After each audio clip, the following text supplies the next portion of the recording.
अब हामी त खाजा खान लाग्यो।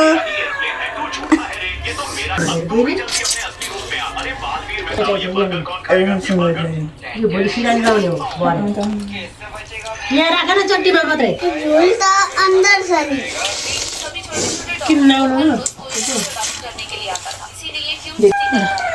कमरे में जाकर डॉक्टरी फोटो देखता है जिन्होंने अपने मालिक को कभी ना कभी बचाया था, वो भी उनके जैसा ही हीरो बनना चाहता था। एक दिन जब वो अपने मालिक के साथ बाहर वॉक पर जाता है तो एक लड़का गलती से उसकी ऊँट पर साइकिल चढ़ा देता है। देखते देखते टाइम बीत जाता है और वो अपनी माँ के साथ ही बड़ा हो जाता है। एक दिन ये थोड़े से वहाँ पर जाकर वो दूसरे डॉग्स की तरह बिल्कुल नहीं दिखा। वो हर काम उठा करता है और बहुत शरारत करता है, लेकिन उसका ट्रेनिंग और बहुत सारी गड़बड़ी करने के बाद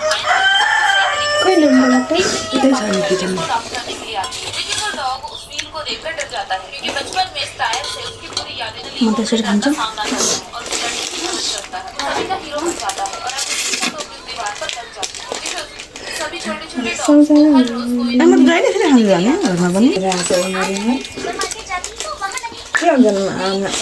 अब हामीले जान्दैनौँ जाने गरेर म यहाँबाट देखिरहेँ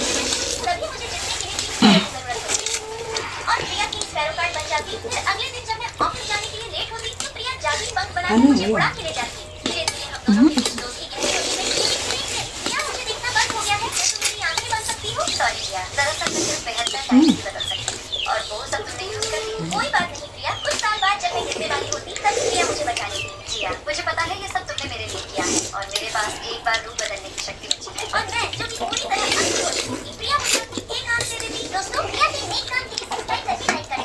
दोस्तों आज जब मैं एक सुपरमार्केट जाती तो वहाँ लगी एक ये किसान अपने पुराने और सूने पड़े सूरजमुखी के खेत में गया। वहाँ उसने देखा कि एक छोटा सा पक्षी सूरजमुखी के सूखे फूल पर चुपचाप लेटा था, जैसे धूप सेक रहा हो।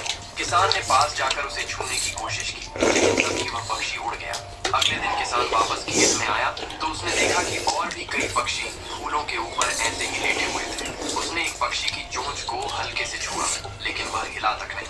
किसान को लगा कि शायद वह घायल है, इसलिए आदमी ने उसे प्यार से उठाया।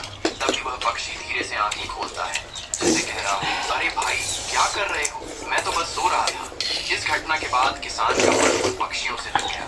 वह रोज उनके लिए खाना लाने लगा और ठंड के दिनों में उन्हें गर्म रखने के लिए चादर जैसी चीज। औरत सामने रखे स्पॉन्ज मैट पर घूर रही थी, जैसे उसने कुछ अजीब देखा। उसने ध्यान से देखा, मैट के अंदर से एक आंख झांक रही थी जो बाहर लड़कियों के शरीर पर नजरें गड़ा रही थी। उसका गुस्सा सातवें आसमान पर था। वह तुरंत मैट की तरफ बढ़ी, लेकिन जैसे ही वह पास आई वह गंदी नजरों वाली आंख फौरन अंदर खिसक गई। पर उसने कोई हंगामा नहीं किया, बस चुपचाप मैट की जिप बंद कर अंदर छुपा हुआ आदमी यही सोच रहा था कि महिला को कुछ पता नहीं चला। वह अंदर ही अंदर हंसने लगा। ये जाने बिना भी उसकी बर्बादी बस कुछ ही पल दूर थी। जिप बंद करने के बाद उसने लड़कियों से कहा, चलो आज वॉल्टिंग प्रैक्टिस करते हैं, जाओ जल्दी से स्टेपिंग बोर्ड ले आओ। इतना सुनते ही अंदर छुपे आदमी के माथे पर पसीना आ गया। वह अब भी मैट के अंदर था। अगर प्रैक्टिस शुरू हो गई तो उसकी हालत खराब हो जाएगी। उसने घबराकर जिप खोलने की कोशिश की, लेकिन वो टस से मस नहीं। कोच ने चालाकी से जिप को किसी तरह लॉक कर दिया था। इसी बीच स्टेपिंग बोर्ड अपनी जगह आ गया। पहली लड़की ने हल्का स्ट्रेच किया और दौड़ते हुए पूरी ताकत से छलांग लगाई, सीधा उस आदमी के नाजुक हिस्से पर। उसके चेहरे का दर्द साफ दिख रहा था, लेकिन लड़की इससे संतुष्ट नहीं थी। कोच ने मुस्कुराते हुए कहा, बहुत बढ़िया, लेकिन और भी मदद कर सकती। और फिर उसने हल्के से मैट पर हाथ मारा, जैसे किसी को संकेत दे रहा हो कि